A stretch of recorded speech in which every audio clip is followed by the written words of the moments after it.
Olá, meus queridos, tudo bem? Sejam bem-vindos mais uma vez aqui no canal. Como vocês já sabem ou já devem ter percebido, eu sou o Matheus Schmaelter e hoje nós vamos falar pela primeira vez de um assunto que não é especificamente ligado a Kierkegaard, apesar de que aparece bastante nele, que é, afinal de contas, o que é fé? Mas antes disso, eu já te peço, deixa o seu gostei aqui no vídeo para o YouTube entender que esse conteúdo é bacana. Se você não está inscrito no canal, se inscreve no canal e compartilha esse e outros vídeos que tem aqui no canal com seus amigos, com pessoas que você acha que vai se interessar. Tendo dito isso, vem comigo, vamos responder essa pergunta, afinal de contas, o que é fé? Bom, em primeiro lugar, eu acho importante explicar que esse assunto me interessa porque hoje em dia a gente usa fé para falar de qualquer sentimento positivo. Quando a gente canta a música do Gilberto Gil, Andar com Fé eu vou, que a fé não costuma falhar, popularmente, né, no senso comum, isso costuma ser entoado, entendido como uma esperança. Mas fé e esperança são a mesma coisa? Né? Por que não se chamam, então, a mesma coisa, se forem a mesma coisa? Um pouco do papel da filosofia é trazer à luz essa compreensão dos conceitos. O que a gente está falando quando a gente fala de alguma coisa específica? Esse é o caso da fé. Então a primeira distinção importante a ser feita é a distinção entre fé e crença, onde a fé é uma confiança na palavra revelada pela divindade, é um compromisso com algo que é revelado pela divindade. A crença, por outro lado, ela é compromisso com uma noção qualquer. Então a gente tem, em primeiro lugar, a fé como confiança numa palavra revelada por um Deus, que configura crença religiosa, um compromisso com o que esse Deus revela, né? E a crença como compromisso com uma noção geral. Então, eu tenho a crença de que porque está nublado vai chover. Isso é uma crença. Mas quando eu digo, eu creio que Jesus Cristo irá voltar, porque a palavra de Deus assim o diz, isso é fé. Porque pressupõe a confiança nas palavras da divindade. Por ser vinculada à palavra da divindade, a fé ela dispensa premissas lógicas. Ela não precisa de um fundamento de raciocínio que conduza até essa determinada crença e forme dele um conhecimento. Basta a confiança na palavra revelada, independente dela ser racional ou não. E por isso, a gente pode chamar assim, entre aspas, o conhecimento da fé está constantemente em conflito com o conhecimento científico. Porque as pressuposições da fé, elas são independentes da compreensão do mundo, da verificabilidade de uma informação, né, e da prova dele. O cristianismo especificamente, como eu trabalho Kierkegaard, vocês sabem que quando eu falo de religião eu estou falando especificamente de cristianismo. No cristianismo a fé ela não é apenas crença na palavra de Deus, mas é também uma atitude de profunda confiança na divindade.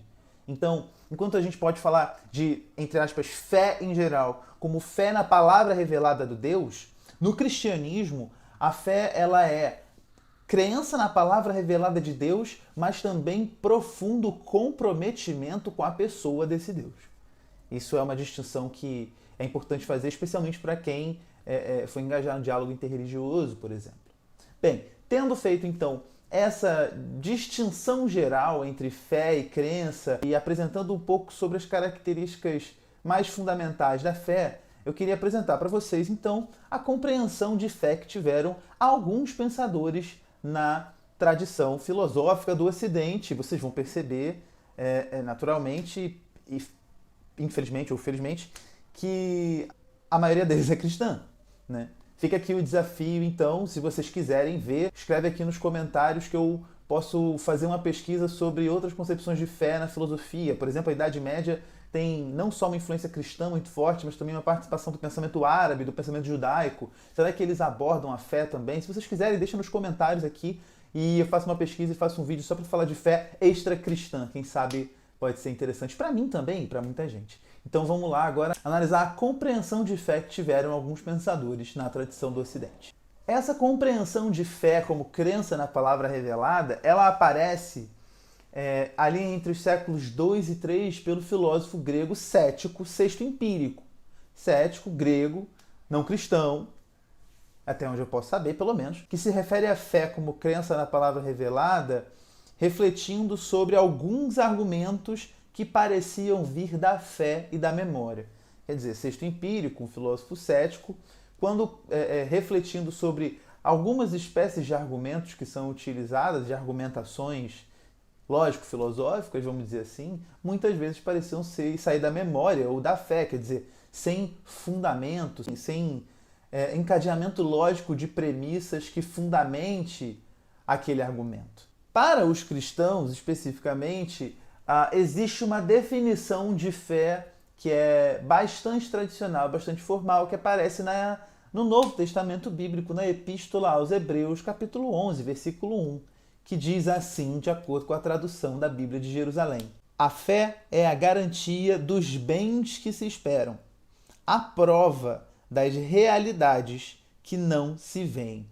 Bem, a partir dessa compreensão de fé, muitos cristãos na sua prática de fé vão se basear nisso, mas São Tomás de Aquino vai olhar para essa afirmação da carta aos Hebreus e vai refletir sobre algumas características da fé da seguinte maneira. Isso São Tomás de Aquino. Em primeiro lugar, a fé difere da opinião, da suspeita e da dúvida, porque a estas, a opinião, a suspeita e a dúvida, falta a firme adesão do intelecto ao seu objeto.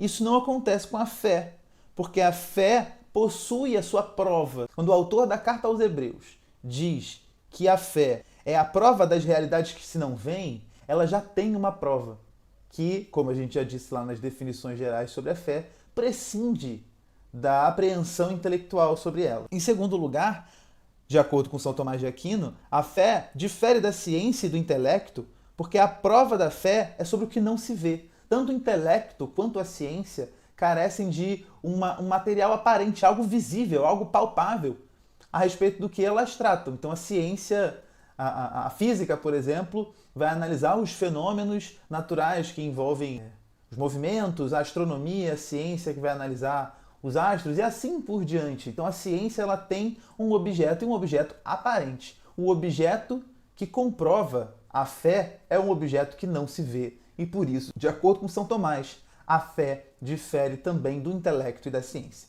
E por fim, a fé difere da crença em geral, e aqui São Tomás já vai estar de acordo com aquela definição que a gente deu anteriormente, porque ela tem a garantia de coisas esperadas. Então ela não é uma crença ou uma esperança do tipo, eu creio que tudo isso vai passar e o mundo vai ficar melhor. Porque isso é uma crença positiva, é bonito, mas não tem as garantias que a fé tem. A fé tem uma garantia, que é a garantia dessas coisas que se esperam. Então ela tem uma segurança, vamos dizer assim, que é assegurada pela divindade. Mais adiante, num século seguinte mais ou menos, Mestre Eckhart, um dos maiores místicos cristãos da Idade Média, provavelmente o maior místico alemão da tradição cristã, vai compreender a fé como meio pelo qual o ser humano atinge a realidade última de si e de Deus. É a fé como nascimento do Deus no ser humano. E aqui a gente tem uma diferença grande de tom dessa característica mais epistemológica que o São Tomás seguia, quer dizer, a respeito do funcionamento da fé, de como é que se dá o conhecimento dela. Mestre Eckhart nos traz para uma experiência da imersão na divindade, da imersão da divindade em nós. Deus nasce no homem a partir da fé. Não é meramente uma questão de conhecer ou não conhecer, mas a partir da fé o ser humano encontra a sua realidade em Deus. Ela tem um caráter de nos direcionar a Deus e fazer Deus nascer em nós, ou é o nascimento do Deus em nós que produz a fé. A gente percebe então o caráter místico dessa reflexão e quanto que ela é uma experiência profunda, né, de compreensão da nossa realidade em Deus, muito mais do que uma questão de operações de conhecimento, por exemplo, né? É muito menos mental e mais espiritual, por assim dizer. Mais adiante, o franciscano Duns Scotus vai compreender que a fé tem um caráter fundamentalmente prático, ou seja, a fé serve para dirigir a conduta. A teologia é prática, pois suas verdades não são teóricas, mas servem para conduzir o ser humano às suas bem-aventuranças, ou melhor, às bem-aventuranças. O que o Duns Scotus está dizendo aqui, então, é que a fé ela não é de caráter teórico, ela não tem conhecimentos que são especuláveis, ela orienta o ser humano na sua conduta em direção à bem-aventurança. Então o caráter da fé é prático. Então a gente já sai de uma dimensão epistemológica, passa por uma dimensão espiritual, da experiência espiritual, e chega a uma compreensão ética, a gente pode dizer assim, da fé. O que é interessante a gente enxergar até aqui é que é um conhecimento bem determinado. Enfim, no fim das contas, a fé de fato ela não pode ser confundida com uma crença comum. Ela tem uma relação clara com uma certa divindade e ela traz características. E é em cima dessas características que foi se pensando especialmente dentro de uma certa tradição. Aqui na tradição cristã, então, assume-se os pressupostos da tradição cristã para se definir o papel da fé. Tem uma questão aí, além de o que é fé, é uma coisa que São Tomás está tentando responder, Duns Scotus também tenta responder, mas também apontando para qual é o papel da fé. E a conduzir o homem a uma vida, a uma ética que conduza à bem-aventurança. Num salto de quase 1000 anos, a gente vai chegar ao Kant, certamente o maior pensador iluminista, né? Immanuel Kant, filósofo iluminista alemão do século XVIII, que vai trazer a reflexão da fé especificamente para o âmbito da moral. Mais alta compreensão da fé em Kant é a fé moral. A fé moral é a certeza que não pode ser comunicada, então ela não é lógica. A gente percebe aqui um elemento da definição da fé que a gente deu lá no início do vídeo, sobre a fé ela não ter pressupostos ou encadeamentos lógicos. Ela é uma certeza moral com fundamentos subjetivos, quer dizer, com base no sujeito, de modo que não se deve dizer que é moralmente certo que Deus existe, mas estou moralmente certo que Deus existe. Vocês conseguem perceber aqui a diferença? Quando se diz que é, de maneira absoluta, moralmente certo que Deus existe, atribui-se uma certa objetividade a essa afirmação. Quando se diz estou moralmente certo que Deus existe, é uma afirmação subjetiva, é uma certeza fundamentada na interioridade do sujeito, do indivíduo, e não numa objetividade. E Kant afirma também que a fé em Deus e em outro mundo está profundamente entrelaçada com o sentimento moral do indivíduo, de modo que não se pode perder nem o sentimento moral, nem a fé.